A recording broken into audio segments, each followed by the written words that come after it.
این پل در دل شهر غزنی موقعیت دارد، جایی که پیش از حاکمیت امارت اسلامی افراد معتاد در آنجا گرد هم آمده و مواد مخدر استعمال می‌کردند. باشندگان محل می‌گویند حتی شماری از این افراد در سرمایه زمستان جان می‌دادند و بدون نام نشان دفن می‌شدند.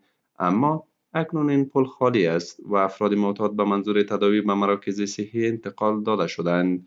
باشندگان غزنی از اقدامات امارت اسلامی در بخش جلوگیری از مواد مخدر و تداوی معتادین استقبال و قدردانی میکنند.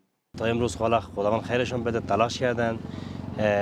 یه 80% یا 90% که قبلا معتادی وجود داشت حالا بسیار کم شده، به حدی رسیده که یعنی دیگه فکر کن در منطقه که قبلا 20 نفر از 100 نفر حضور داشت حالا 5 نفر هم نیستن معتادین، خیلی کمتر شده. مخکې دلته مو تاسو لیدل چې معتادین به د شپې په یخنۍ کې به دلته شپې ورځې تېرولې، حتی یخ به وژل مړه کول به.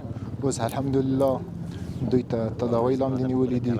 مسئولان می‌افزایند که در سال جاری از شهر غزنی و ولسوالی‌های این ولایت 188 تن از افراد معتاد جهت تداوی جمع‌آوری شده و این روند همچنان ادامه دارد. به گفته آنان همچنان 1575 تن از معتادین پس از تداوی دوباره به خانواده‌هایشان سپرده شدند.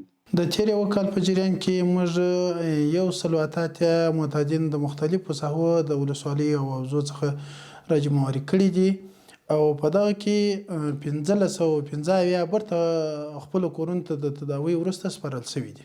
یوازې درملنه نه بلکې کورنۍ ملاتړ چې هغه هم د درملنې یوه نوعه ده چې باید دوی سره همکاري وشي، د کار په برخه کې دوی سره همکاري وشي، د جامعه خلک باید دوی سره مینه وکړي، محبت وکړي او دوی بیرته د ټولنې باور ترلاسه کړي. به باور عامه اگر برای افراد تداوی شده زمینه کار و مصروفیت فراهم نشود احتمال برگشت دوباره به مواد مخدر را دارد.